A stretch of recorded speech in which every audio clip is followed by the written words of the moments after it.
afternoon, everybody. I'm so excited to be here to talk to you about the history of healing water through the ages and how water has been used throughout time to assist us in healing and becoming better, healthier, longer living people. Albert Szent-Györgyi, who was the 1937 Nobel Peace Prize winner for medicine, said, "Water is life's matrix and mater, the mother and medium. There is no life without water." And I think we couldn't agree more to that. And as I started looking through the history of water, I realized it went as far back as the ancient Egyptians. They constructed these elaborate baths specifically for the pharaohs. The average person was not allowed to come enjoy these baths. This was for the elite of society. And they would construct these pipelines to bring this natural spring water so that the pharaohs could bathe. And to this water they would add herbs and flowers and aromatherapy. And they felt that this not only brought to them longer physical life, but it also would give them eternal youth. And aren't we all looking for that? Hippocrates, who we attribute so much of our medicine to, also advocated something called hydropathy, or water therapy. He felt that everybody should be bathing in natural spring water.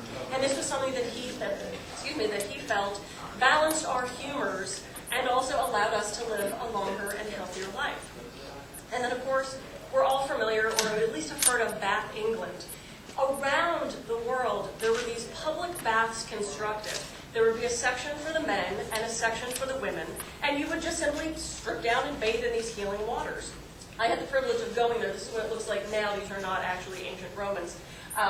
So it's a beautiful area. They don't let you in the water now, but you can actually buy it in the gift shop, and it is purported to have healing properties.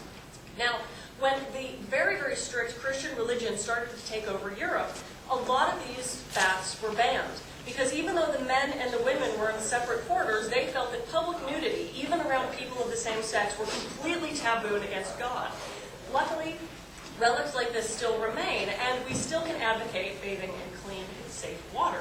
I started to think about this, and I looked back at why they were constantly talking about bathing in the water and not drinking the water. I mean, today when we talk about water for health, it's drink 8 glasses and drink this certain type. All they talked about was bathing in it. And I realized, well, what else were they drinking? They didn't have soda. They probably didn't have fruit juices and things like that. So I realized that they didn't have to tell people to go out and drink water. That's all they were drinking. So their emphasis was on bathing. And in the 1600s, this became very popular with medicine and with doctors. There was a gentleman named Vincent Priestness who was run over by a horse-drawn carriage when he was a boy. And he became horribly crippled from this. And his father was a farmer, and he could not work in the fields because he had such crippling injuries from being in this accident. And he found if he would soak his limbs in cold water, he was actually able to function better. And he actually invented a compress that he could put on his arm and his leg so that he could still work and use the water for his healing. He ended up becoming a physician and founded the Grafenberg Hydrotherapy Spa, which was then in the Austrian regions, now is in Germany. Back then it was called a sanitarium, not the kind my mother always said she was going to be carried off to, but an actual healing sanitarium or a hospital. He was having such great luck with his water treatments that the government at one point actually banned sponges for healing. And he said, what a great idea. I should have been using my hands all along. So even the government couldn't deter him. And this is still actually in operation today in Germany. You can still go here, take the waters, and be treated to this healing environment. And I looked at this and I thought, oh, this looks beautiful. Who wouldn't want to go there, right? And spend a week and get some nice food, and have people bathe you, and be pampered for a while, right? I mean, this sounds fabulous. Then I found the schedule of his healing. At 4 a.m., they would wake you up. You lost me right there. They would cover you in these warm blankets to induce sweating. You would do this for an hour, and then they would rip you out of bed and toss you in a tub of ice-cold water. Anybody else still want to go? No. Jill wants to go. Okay, Jill, I'll send it. After that, you would get your breakfast, which was consisted of fruit and cereal, and then you'd have free time. And then you would go through your water therapy again. And this went on all day long. You'd have this water therapy, which consisted of being dunked in these cold baths.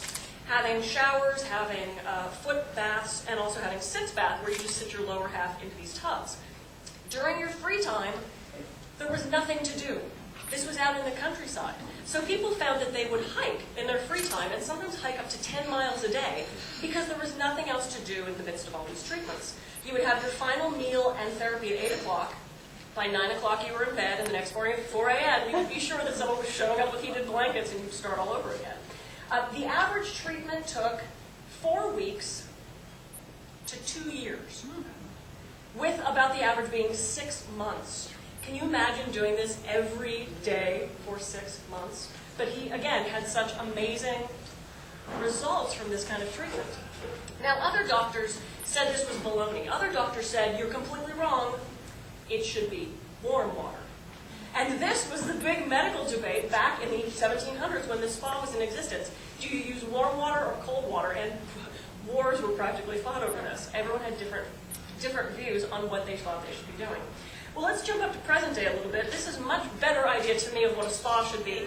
This is Berkeley Springs, West Virginia.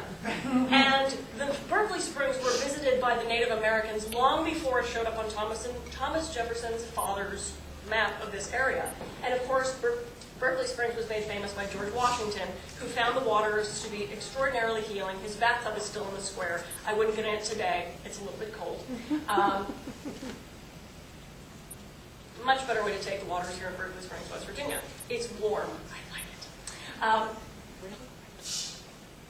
Water, as I said before, they use for the bathing properties of it. We're now back up here in 2011 where we talk so much about drinking water, and that's why we're here. We have bottlers, we have municipal, we have enormous access and freedom in this country to choose what kind of water we would like to drink.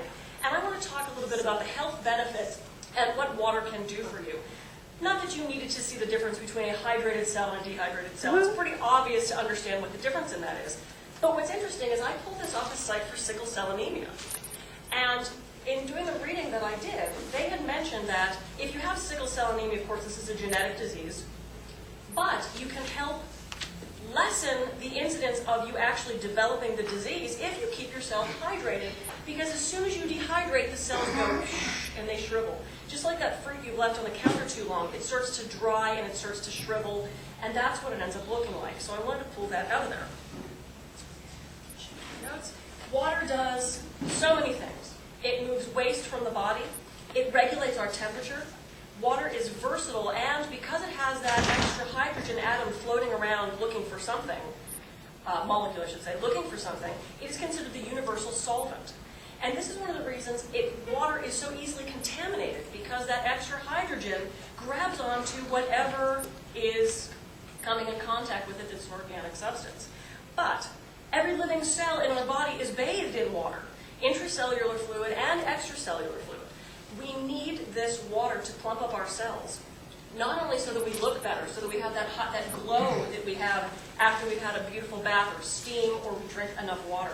It allows for transport. It allows for the electrical system in the body, nerve function, elimination of waste, the blood circulation, digestion, locomotion. We can't do anything in this body without good water. And there was a book written called Our Body's Many Cries for Water. You're not sick, you're thirsty. And I know you have actually some information at your booth about that book. It was fascinating, and it equated so many diseases, disorders, and dysfunctions that can be healed just by drinking more water. Some of them, as I looked into this, seemed completely logical to me. Constipation, bowel health, of course, if we don't have enough water, we're not going to be able to move the bowel and the waste from our bodies. We have to keep hydrated in order for that to work. One that struck me as interesting was the depression. So I thought, I want to look further into that. So I want to tell you what many sources that I found talked about depression and hydration. Now, depression is a huge problem now. You cannot turn on the TV without seeing the little happy bouncing egg talking about the newest prescription for depression, right? There were two ways that water helped with depression.